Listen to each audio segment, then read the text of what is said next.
महाराष्ट्राचा। नमस्कार, मी गौरी। संध्या लाईव्ह मध्ये आपलं सगळ्यांचं स्वागत। हगवणी प्रकरणातील मुख्य आरोपी निलेश चव्हाणला नेपाळच्या सीमेवरून पळून जाण्याचा प्रयत्न करत असताना अटक करण्यात आली आहे। या कारवाईमध्ये पोलिसांनी अत्यंत नियोजनबद्ध पद्धतीने कामगिरी बजावली अशी माहिती महाराष्ट्राचे मुख्यमंत्री देवेंद्र फडणवीस यांनी दिली आहे।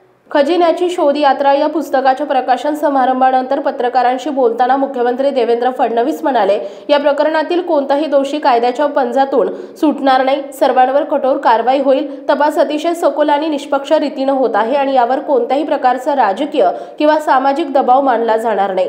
मुख्यमंत्र्यांच्या या वक्तव्यामुळे प्रशासनाच्या गंभीरतेची पुन्हा एकदा पुष्टी झाली आहे। हगवणी प्रकरणातील आरोपींच्या हालचालींवर सतत लक्ष ठेवण्यात आलं आहे। तसेच तपास अधिक प्रभावी करण्यासाठी सर्व स्तरावर कारवाई सुरू आहे। हगवणी प्रकरणात आर्थिक गैरव्यवहार आणि गुन्हेगारीच्या आरोपांमुळे अनेक जण अटकेत आहेत। निलेश चव्हाण हा या प्रकरणातील प्रमुख संशयित असून त्याच्या नेपाळमध्ये पलायनाच्या प्रयत्नाला विरोध करण्यात आलाय। पोलिसांनी आंतरराष्ट्रीय सहकार्याने ही अटक केल्याचं सूत्रांनी सांगितलंय। चांगली कारवाई केलेली आहे। नेपाळमध्ये पळून जाण्याचा प्रयत्न होता, बॉर्डरवर त्याला पकडलेला आहे।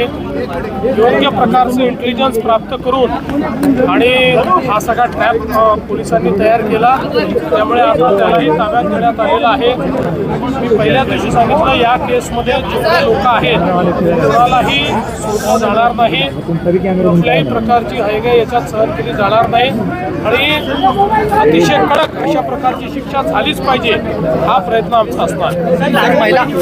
संध्या लाईव्ह साठी प्रतिनिधी सुनील शिरसाट। ताज्या आणि महत्त्वपूर्ण बातम्या पाहण्यासाठी आजच आमच्या संध्या लाईव्ह न्यूज चॅनलला YouTube वर सबस्क्राइब करा आणि बेल आयकॉन प्रेस करा।